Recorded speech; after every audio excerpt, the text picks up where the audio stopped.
Oh, you're not looking at me. Hi everyone, here's the Book Chemist once again. Today I'm reviewing Les Misérables, one of the most roller coaster reading experiences I've had in recent times. When I was about a third of the way through the book, I very nearly just abandoned it and threw it out because I was really struggling with it. But then I stuck with it, and later into it I found a lot of it truly engrossing and lots of it really very beautiful. And then it lost me again for a while, and then I loved it again, and on for a very long time. Les Misérables is one of those long 19th century novels. Well, of course it is, in more ways than one. Sure, it's long, it's really very long, but beyond that it's sprawling, it's freewheeling, it's liable to go off on a tangent at any moment. At one point it turns into a very detailed treatise on the Battle of Waterloo, and at another time, quite close to the end of the novel and in the middle of a fairly tense action scene, it suddenly becomes an essay on sewers and on wastewaters. In fact, while there's certainly a lot of plot in here, at times it didn't really feel like a novel at all. It reminded me a little bit of War and Peace, with its long passages on the nature of history and historiography, and even more of Middlemarch, another novel where George Eliot uses the characters' experiences as a bit of a springboard for her own reflections on society, on the nature of existence, on various philosophical topics. In both of these books, at their worst, Middlemarch and Les Misérables, the characters at times feel a little bit like functions of the author's poetics, things they need in order to discuss their ideas, more than fully fledged, believable fictional people. Only at times, of course. At other times they're fully convincing and feel very much alive. As you can imagine, this is also a very heavy novel. Literally true, once again, although, full disclaimer, I actually didn't read this edition. I read the Italian translation available on Liber Liber as an ebook. I think it's an Italian translation from the 1930s, both because it was gonna be closer to the original French, but mostly because I wanted to read it on my Kindle. I was gonna travel while reading the book, and this would have taken up half my luggage by itself. Sorry about the digression. As I said, very heavy book. Not so much because it's difficult.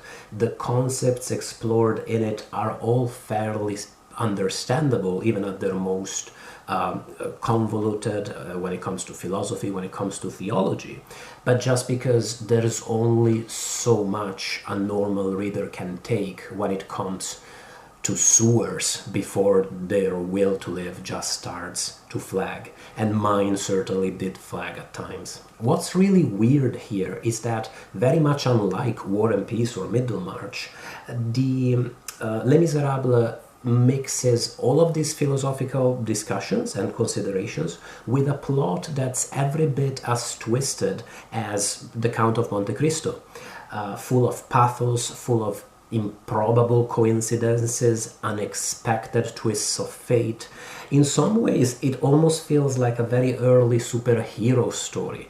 Jean Valjean is not only impossibly pious, but he also seems to have superhuman strength and mad evasive abilities. This creates a very strange mixture where you have a novel that manages to be at once awe-inspiring and majestic, while also being straight up silly. Another thing I should remark on is that in my recent review of Alessandro Manzoni's The Betrothed, I said that some of the characters in that novel, such as perhaps the Unnamed, perhaps even Lucia, are maybe gonna appear a little bit unlikely, unbelievable to modern readers. They may be colored by the author's Catholicism, they may be come across as a little bit too pious or too blindingly selfless. Well, forget about it, they look like Philip Roth characters compared to the people in Les Misérables. Jean Valjean, Javert, the bishop, they're all as black and white as it gets. Not all characters are like this, by all means, and one of the main villains in the novel is as unpleasant as he is, in my opinion, believable. I'm talking about Thénardier, the innkeeper, the shifty, scheming innkeeper who then becomes a full-fledged hustler. I hated every scene in which he appeared, but he is, I think, admittedly a very well-built character. He's a great example of a bitter, frustrated, scheming person, very black and white in his own way, but in a much more convincing manner than people like Javert or Jean Valjean. He hates the rich, but he also wishes for nothing else than to become rich himself. I feel like I've met several Thénardiers in my life, and I feel like honestly there's a bit of him in me too.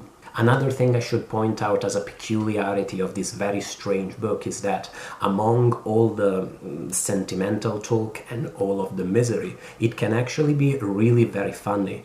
Mario and Cosette's courtship especially I found really very amusing. There's a moment where he finds a handkerchief that he thinks she's dropped, and because there's a U sewn onto it, he convinces himself that her name must be Ursula. I just thought it was hilarious. Gillenormand, Mario's grandpa, is another one of my favorite characters. He is an ultra-conservative but libertine gentleman. Another paradox that I find really believable, and another case where I feel like I've met quite a few Gillenormand in my own life. Through him, Hugo can talk about something that I'm familiar with from personal experience. The situation of families where different people have very different political opinions, and they're mostly still able to love each other very much and to live together, except that sometimes all it takes is one bad argument to cause a rift that lasts for years. One major point to mention about Les Misérables, a point that should be obvious considering that you guys didn't even mention translating the title, is that it is very much a book about France, about its nature, its history, its society, its peculiarities among the nations of the world. All of its long and winding reflections are going to be much more palatable and interesting, or even just understandable, if you are a little bit of a Francophile yourself. I consider myself one, or at least I love Paris, and I'm very interested in the historical moment in which the novel is set, the revolutionary decades and the restoration period that followed them.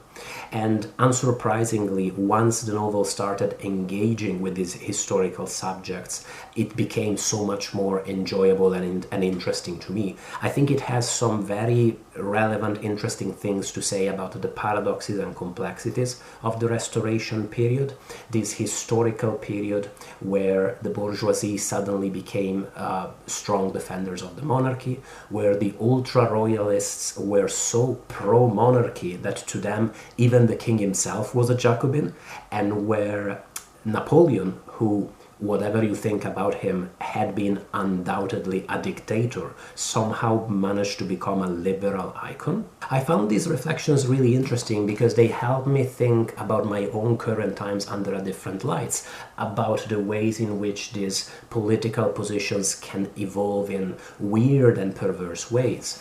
I thought, for instance, about the fact that the, well, fascists in my own country's government have now become strongly pro-America and even pro-Israel, which wasn't really their thing historically. Or, for instance, the fact that Donald Trump, who is a very belligerent and fairly aggressive authoritarian figure, manages at times to come across in today's world as a harbinger of peace. Some of the soppy, revolutionary, Republican passages in the novel are going to come across as extremely engrossing if, like me, you're into your revolutionary history. The scene where Mabeuf climbs to the top of the barricade carrying the red flag, looking like the spirit of 93, is admittedly extremely cool. In fact, Mabeuf's character in general is heartbreaking and complex and beautiful and amazing. In fact, there's really so much treasure buried under the landslide of this massive novel. At one point, Hugo talks about Mario's self-interested, standoffish aunt, and he describes her as being concerned mostly with the parrots she probably had, which I thought was a marvelous way of characterizing her and of describing with just a few words exactly the kind of person that she was. My final impression of Les Misérables then is one of mixed awe and impatience. I thought that its first third was extremely slow and soppy. Once Mario's character was introduced, it became much more interesting to me, not so much because of Mario himself, who is often a brat, but because the novel's concerns and setting and themes changed significantly from that point on. But even in its second half, it still managed to lose me quite a few times. Also, as is actually often the case with these, 1300-page novels, somehow the end managed to come across as fairly abrupt. What I would say, it's gonna sound simplistic, but if you're fascinated by the novel's larger-than-life identity and position within literary history, give it a try. But I do think that you're gonna get so much more out of it if you're a little bit familiar with the setting and the history of the period that it talks about.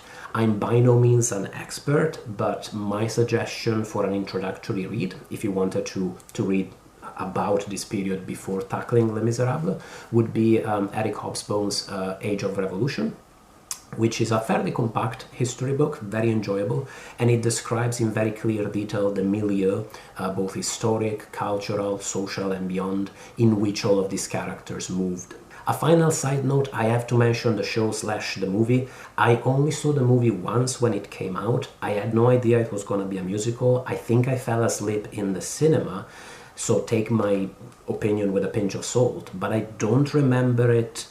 The way I remember it, I don't think it has much in common with the novel, except for some parts of the plot, and obviously the fact that it's very sentimental and over the top. What I'm trying to say is, if you're only going to read the novel because you're a big fan of the show or the movie, maybe think carefully about it. I wouldn't want you to embark on a, 2-month-long reading session for something that's maybe unrelated to the final cinematic product. Thanks so much for watching the review. I really look forward to hearing what you think. I'm not sure whether this is a love it or hate it kind of novel. I'd be curious to hear whether people were frustrated like me at times, or whether they were just swept away, or if they hated every second. Look forward to hearing what you thought in the comments, as always. Thanks again. Thank you to my patrons for supporting the channel. That's really appreciated and awesome. And bye, everybody.